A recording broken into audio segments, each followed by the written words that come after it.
Bonjour, ça vous dirait de partager un repas absolument divin avec moi? Nous serons entourés de charmants convives. Pour commencer, Mademoiselle Ingère, une chef complètement toquée, avec qui nous réaliserons une recette chic et facile. Puis pour parler du vin qui va bien, nous ferons appel à l'imagination de notre ami Dominique Hutin. Ensuite, on vous enverra une petite carte postale de région où les week-ends sont forcément divins et épicuriens. Et enfin, pour que boire ne rime pas avec déboire, je vous donnerai quelques conseils pour goûter et apprécier le vin de manière responsable. Allez, maintenant que les invitations sont envoyées, on se lance côté cuisine. Bonjour Mademoiselle Ingère. Bonjour Faustine. Alors, au menu de ce repas divin, vous nous proposez une salade pommes, betteraves et quinoa. Une recette fraîche, saine, légère, mais un rien acidulé. C'est tout vous, ça, non?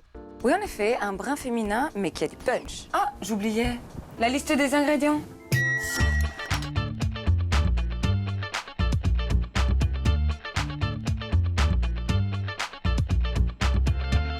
Alors, première chose, eh bien, il va falloir cuire notre quinoa pour qu'il puisse refroidir ensuite, puisque c'est une salade. D'accord. On va le cuire façon pilaf, c'est-à-dire on va le faire revenir à l'huile d'olive et ensuite on va le cuire avec 2 fois et demi son volume en eau. Et une fois que ça bout, on baisse le feu et on fait cuire à frémissement jusqu'à ce qu'il n'y ait plus d'eau. D'accord. Facile. Première chose, la pomme que l'on va faire en brunoise. Ce sont des petits dés. Je vais faire ce petit Bah allez-y Faustine, bien sûr. Bah oui, je vous aide, je vous aide. Et pour éviter que la pomme ne s'oxyde et donc qu'elle noircisse, on va la citronner. D'accord? Alors, la coriandre fraîche maintenant. Ça sent bon.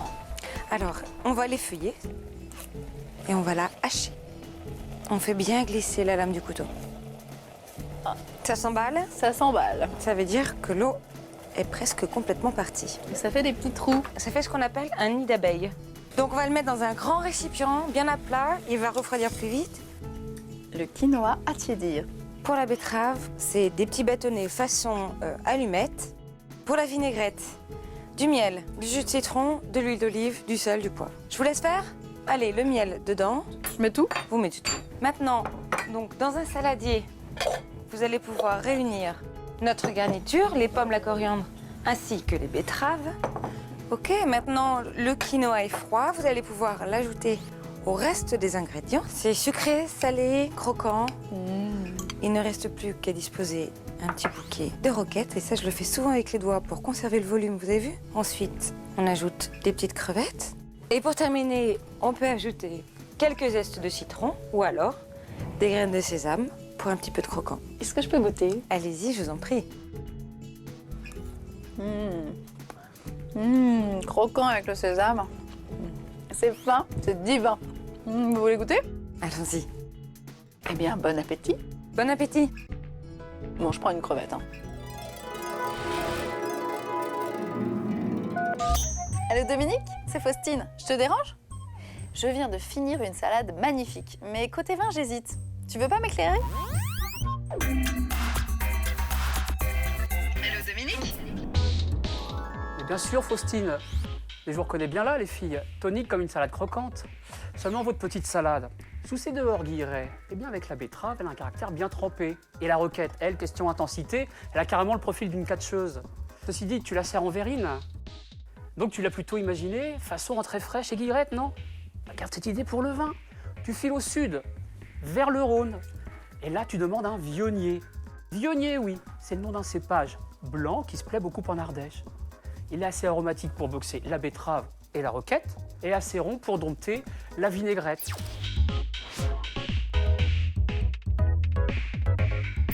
Vionnier, oui. Tu te rappelleras? Je vous embrasse, ce sera mon salaire, tiens. Faustine, vous m'en gardez la salade pour filles? Ça vous dirait de découvrir le vignoble de manière originale, en famille ou en tête-à-tête avec votre chéri? Oui? Ça tombe bien, on a plein d'idées pour vous. Alors où va-t-on aujourd'hui?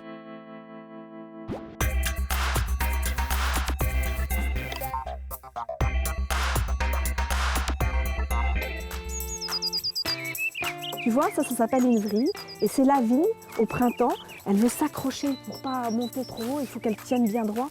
Elle va se mettre, elle va s'enrouler toute seule comme une magicienne. Vas-y, tire encore, essaie de l'enlever. Voilà. Il y a la vigne, le vin et le vigneron. Pour en savoir plus sur ce triptyque magique, direction le château de Siorac en Gironde. Aline Goldschmidt vous initiera à son métier de vigneron avec des ateliers vendanges pour les grands et plante ta vigne pour les petits en été. Pas besoin de se prendre au sérieux, un peu de curiosité suffira.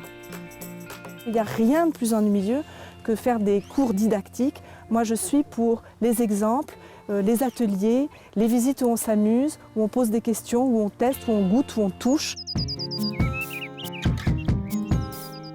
Avec des ateliers ludiques et chics, l'idée est de provoquer les sens pour comprendre le vin. Comme ici par exemple, où pipette dans une main et échantillon de vin dans l'autre, les apprentis vignerons tenteront de percer les mystères de l'assemblage. Une spécificité des vins français, l'assemblage, notamment ceux de Bordeaux. On va déguster le cépage qui est majoritaire à la lande de Pomerol, c'est-à-dire du merlot. Puis on va déguster un échantillon de cabernet franc. Vous allez voir la différence entre les deux cépages. Puis après, nous allons les mélanger. La vue, le nez sont mis à contribution, la bouche aussi. Mais ici, on recrache. Il s'agit juste d'éveiller, de stimuler votre palais. Et pendant que vous tenterez de réconcilier dans un même flacon le merlot et le cabernet franc, vos enfants apprendront en s'amusant. C'est ça le concept no-touristique d'Aline Goldschmidt, l'art de vous faire vivre le vin. Un bon plan pour un week-end divin en famille.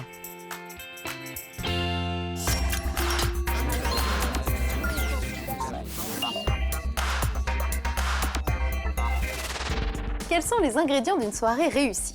De la musique, qui donne le ton de la soirée, des bons petits plats avec un peu de vin pour les accompagner, et puis surtout des amis. Ils sont le nectar de la vie. D'abord, choisissez le vin avec soin. Au besoin, demandez conseil à votre caviste. La vie peut être une fête, mais le vin doit être un art. Respectez-le et apprenez à le connaître. C'est une des meilleures manières de ne pas en abuser. Donnez-lui une place de choix. Servez votre vin dans de jolis verres, sans jamais dépasser la moitié.